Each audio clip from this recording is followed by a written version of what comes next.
آج پیش خدمت ہے قمر جمیل صاحب کا ادبی سفر، جو کہ قمر جمیل صاحب نے میرا ادبی سفر کے عنوان سے تحریر کیا۔ میرا ادبی سفر، تحریر قمر جمیل، آواز و پیشکش ظفر جمیل۔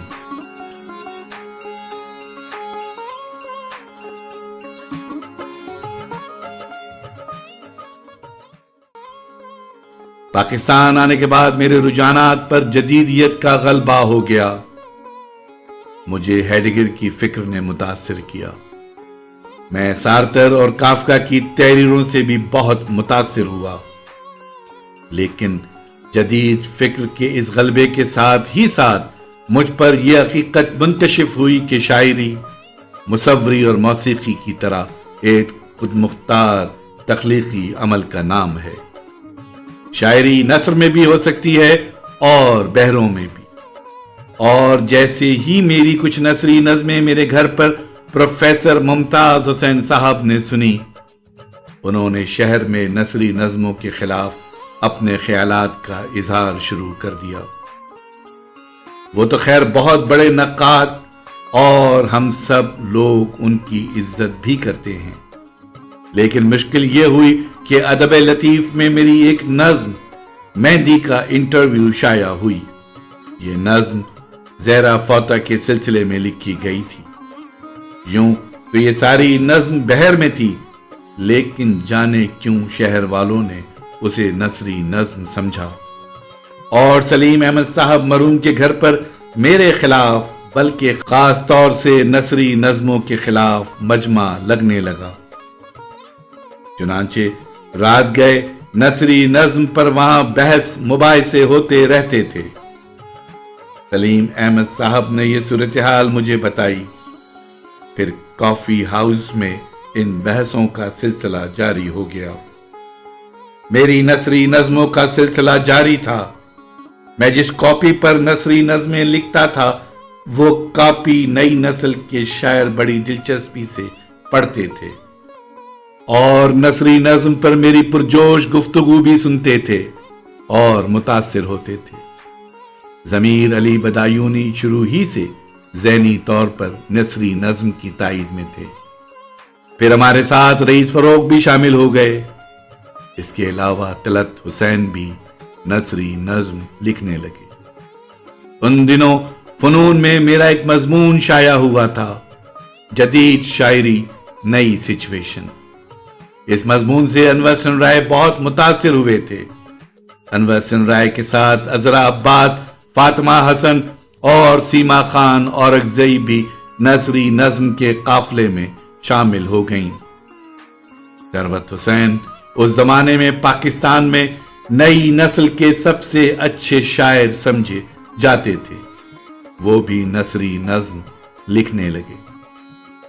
شروع میں جن لوگوں نے میرے اس ادبی اقدام کی بہت زیادہ مخالفت کی، ان میں سلیم احمد مرحوم تھے۔ وہی روایتی حلقوں کے سربراہ سمجھے جاتے تھے، لیکن ایک دن انہوں نے ریڈیو پاکستان کی کینٹین میں اعلان کیا کہ حضرت شاہ ولی اللہ کی تصنیف فاضل الکبیر پڑھ کر وہ نثری نظم کے قائل ہو گئے ہیں۔ پھر انہوں نے بھی نثری نظمیں لکھنی شروع کر دیں، جو بعد میں نیا دور میں جمیل جالبی صاحب نے نثریے کے عنوان سے شائع کی۔ اس دوران میں ہم نے جائزہ کا ایک شمارہ بھی نکالا تھا، جس میں ہم نئے لکھنے والوں نے اپنا مینیفیسٹو بھی شائع کیا تھا۔ اس میں میری مشہور نظم سپر کیٹ بھی شائع ہوئی تھی۔ بعد میں پتا چلا کہ نون میم راشد صاحب کو، جو اس وقت تہران میں تھے، انہیں ہماری نثری نظم کی تحریک بہت پسند آئی، چنانچہ بعد میں ان کی بھی کچھ نثری نظمیں شائع ہوئیں۔ نثری نظم کی اس تحریک میں محمود کنور اور اقبال فریدی بھی شامل تھے۔ چنانچہ کچھ ہی دنوں میں عبد الرشید بھی اس قافلے میں شامل ہو گئے۔ پھر انور حسن رائے نے کراچی سے کچھ نئے شاعری کی نثری نظمیں لاہور میں کسی رسالے میں اشاعت کے لیے افتخار جالب صاحب کو بھیجی۔ افتخار جالب صاحب نے انہیں لاہور سے شائع کروایا. پھر لاہور سے فہیم جوزی اور نسرین انجم بھٹی اور شائستہ حبیب کی نثری نظمیں شائع ہوئیں.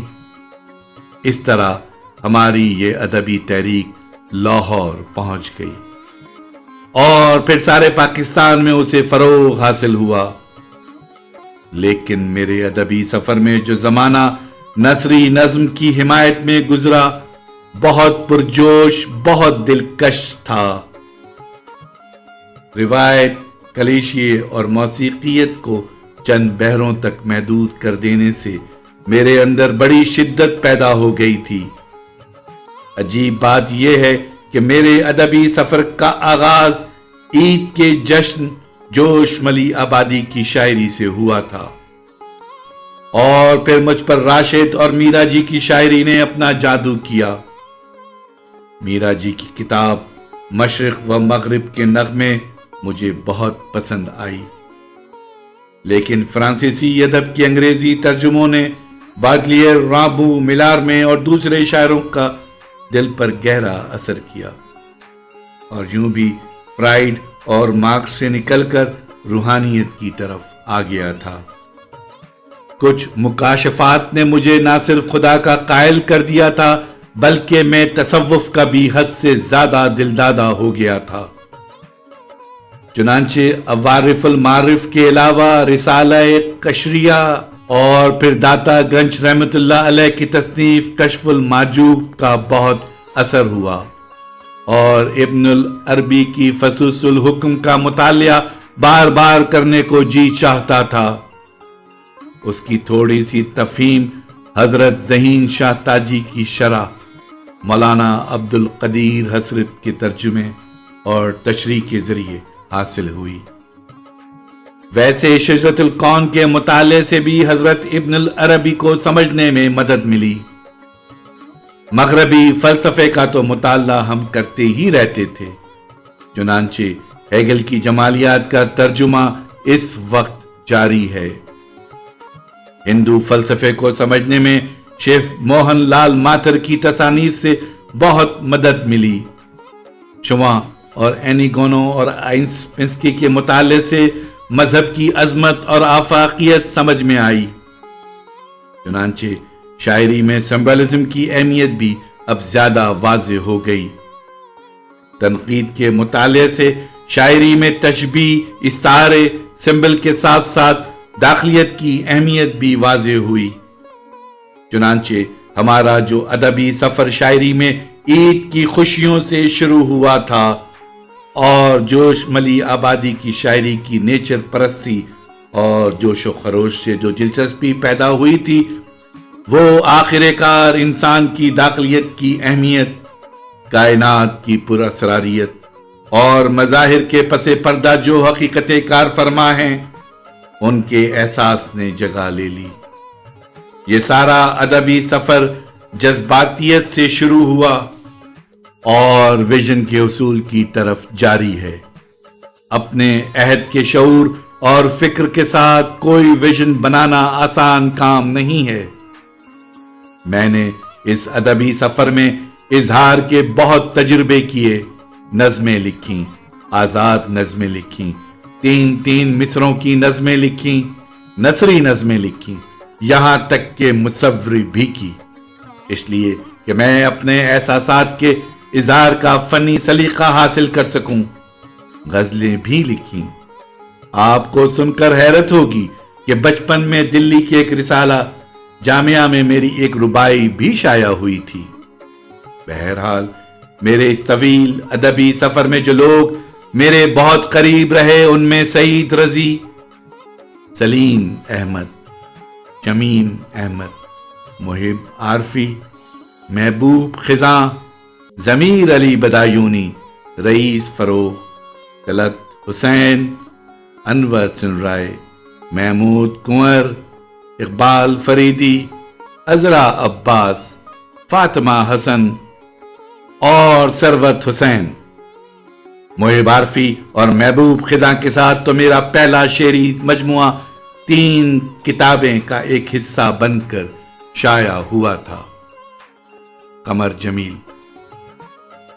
آواز و پیشکش ظفر جمیل.